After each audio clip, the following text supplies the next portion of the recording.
இன்றைக்கி இந்த வீடியோவில் ஆர்கானிக் வைரசைடு அன்பாக்சிங் பண்ண போகிறோம். வாங்க வீடியோக்குள்ளே போகலாம். வாங்க பாக்ஸ் ஓப்பன் பண்ணிக்கலாம்.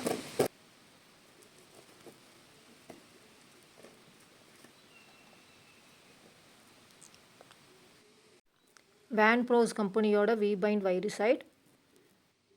இதில் மிளகாய் இலை சுருட்டு நோய், வெண்டை எல்லோ மொசைக் வைரஸ், பப்பாளி லீஃப் கேர்ல் வைரஸ், புகையிலை டொபாக்கோ மொசைக் வைரஸ், எல்லா வகையான கொடி வகை தாவரங்களை தாக்குற mosaic virus, cauliflower mosaic virus நோய்களை கண்ட்ரோல் பண்ண உதவுது.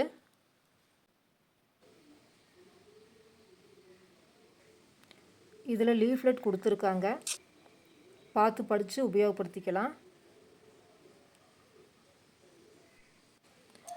வாங்க பாட்டில் மேலே இருக்கிற கவரை பிரித்து எடுத்துக்கலாம்.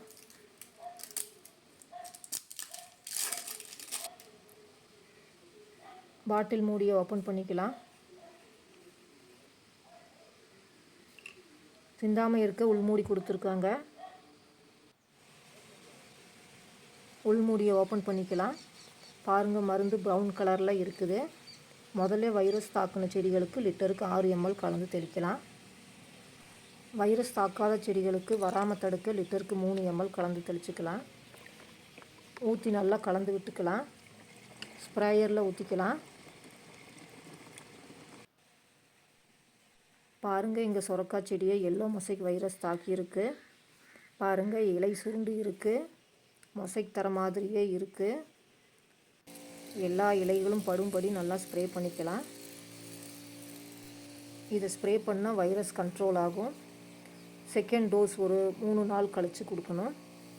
இலையின் மேலேயும் அடிப்பகுதியிலும் படும்படி நல்லா ஸ்ப்ரே பண்ணணும். எங்கள் தக்காளி செடியில் இலை சுருட்டு வைரஸ் நோய் இருக்குது. அதனால் தக்காளி செடிக்கு ஸ்ப்ரே பண்ணினோம்.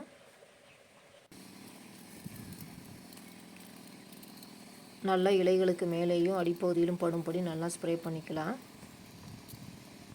வைரஸ் நோய் வர்றதுக்கு முன்னாடி ஸ்ப்ரே பண்ணினா வைரஸ் நோய் வராமல் தடுக்கலாம். தேங்க்ஸ் ஃபார் வாட்சிங்.